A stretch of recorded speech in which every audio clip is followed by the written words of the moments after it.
Welcome to the Strange Ideas Lab, Part 2. I continue my journey through the lab today with another 10 offerings from RAMP's creative creators. I don't rate these maps by quality because RAMP is a project which is supposed to be inclusive of newcomers and veterans alike. Rather, I'll give these maps a difficulty rating and a style, which is just an indication of what kind of experience the map offers, whether that be classic, vanilla, or something more bespoke and experimental. These scores are of course my interpretation, and I don't claim to be any kind of authority on the matter. If these playthroughs appeal to you, consider subscribing to get updated when I complete and upload the videos for the remaining areas. First up today we have an offering by Sven, Atdynax, Reinold. Exit 8 is an homage to the indie liminal horror game of the same name. The premise of the game is quite straightforward. You're stuck in an underground passageway and you have to make your way to exit 8 to leave. However, this passageway has some rules you're required to follow to progress. If there's anything anomalous about the hallway you travel down, you must turn around and go backwards or you'll find yourself back at the start. This map cleverly recreates the effect using portals and some interesting stand-ins for the anomalous effects. Keep your eyes peeled for upside down textures, odd noises or strange effects, and you'll soon find the exit. 2 out of 10 difficulty for this, and this map recreation uses some UDMF elements. Map 2 is I Eat With My Hands by Hole, which starts us off at a most peculiar dinner party before being sent out to complete various tasks. The first one has you hunting down an imp in a The Shining themed hedge maze, and the second task sets you up against a horde of zombies which, after you mow them down, then revive and come back at you a second time. The third area is where I became stuck. An archvile bouncer refuses to let you in a club despite you screaming and raging at it. I tried everything I could think of here in an effort to progress, but nothing seemed to work. I'm not sure if I'm missing something or if there's a bug at play here, but I wasn't able to continue on, which is a shame because this map was really interesting and quirky to begin with. I may pick this one up again at the end of RAMP in a catch-up episode if I can figure out the quirk here. The third map by author TOVA is Recursion. This map starts you in a simulation where you go into the next room and something new is added to make the room more complex. You then go into the next room and something new is added to make the room more complex. You then go into the next room and something new is added to make the room more complex. You then go into the next room and something new is added to make the room more complex. You then go into the next room and something new is added to make the room more complex. You then go into the next room and something new is added to make the room more complex. You then go into the next room and something new is added to make the room more complex. You then go into the next room and something new is added to make the room more complex. You then go into the next room and something new is added to make the room more complex. You then go into the next room and something new is added to make the room more complex. You then go into the next room and something new is added to make the room more complex. Rose Madder's Midnight Blues by DeetOpianSky starts you off in an interesting abstract floating environment above a pool of lava. Below you is a great 3D floor-built depiction of a dragon, which you have to make breathe fire in order to be able to reach the other side of the floating environment. There's Mancubi launching fireballs at you from the other side of the map, but they're easily handled by the weapon offerings here.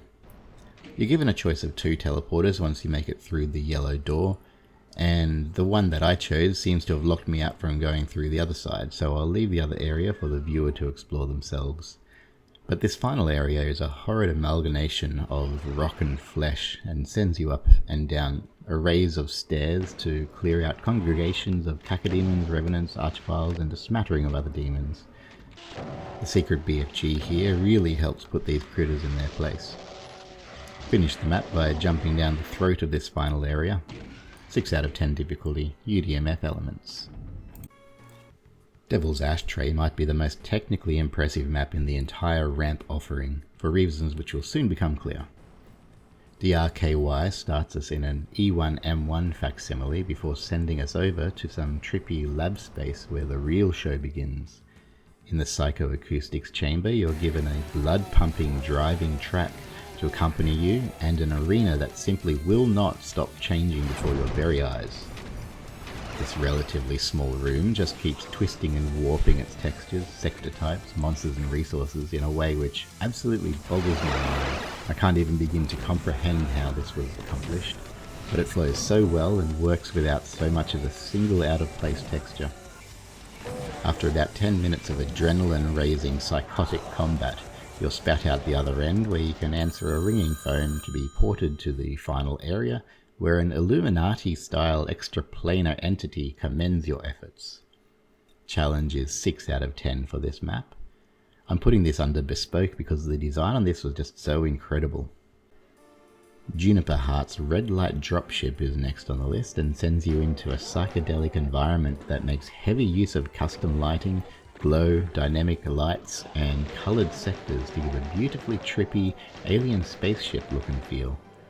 Jumping is enabled and gravity is lowered, further adding to the spaceship type vibe, but some of the areas defy this notion, such as the nukage-filled Great Hall with Mancubi and Revenants. The map is fairly balanced throughout, although I found myself tight for ammo a couple of times, and the place is non-linear and confusing to explore by design, making use of line portals and other tricks to tie some areas back to others in unexpected ways. You're effectively after some keys as you explore this place, in order to give yourself access to the exit. Once you've found these, you can make your way out of this hallucination onto the next offering. 5 out of 10 difficulty, UDMF heavy. The Way to Succeed and The Way to Suck Eggs by KingMob is next. This map is ambitious in scale and detail and actually offers you a choice in direction to run through this map, chosen by picking your choice of weapon at the start. I chose the Berserk kit in this playthrough, which sends you into a cave system and throws some rather threatening initial challenges your way. You're given a super shotgun before long and are sent up to a hellish castle, which throws a challenging cyber demon arena at you in a psychedelic chamber filled with colourful OTEX texture choices to test your skill. After this, KingMob branches your path a second time, allowing you to either hunt down foes in the forest or head up into a tech-based style chamber which culminates in dual spider masterminds. This map has a lot to offer and you'll have to play through it 3 or 4 times to see everything it has. 7 out of 10 difficulty and UDMF in style. Timmy by Reapa is a short map consisting of only 2 regions, and it centers its gameplay on a more arcade-focused jumping pad style experience, where you're tasked with making leaps of faith over a pit of lava, using these pads to propel you along before slipping down a black hole into a second area, which is a trippy starry environment with an NPC chain gunner who wants you to find Timmy up in the stars. Some more jumping and platforming trials send you up over the bouncy stars in this area, where you can find Timmy in a small pocket sector at the top. When you get in there though, you're then propelled straight out, down much deeper than this area originally was, and your life is drained away to damaging floor exit area. Difficulty 2 out of 10 for this one. I'd put this under arcade. The second last map for this video is Northwest by Colours. This sends you down into a buried maze where you have to navigate through a set of nearly identical wooden chambers. You know you're on the right path when the archvile spawns, and soon after this you're spilled out into a large cave system which begins spawning waves upon waves of demons at you. Your plasma rifle is taken away from you when you leave this chamber, and you're then sent across lava fields to hunt for the second key required for the exit. Careful of the ledge guy, he's a bit suspicious. After a final challenge in the black marble chamber here, you're given the ability to leave. A fun map with some nice tricks and the author's first. 5 out of 10 difficulty, UDMF in style. Last one for this episode is Doorway by Person Who Exists. This mysterious map starts you up against an enigmatic doorway you've discovered, which takes you to lands unknown.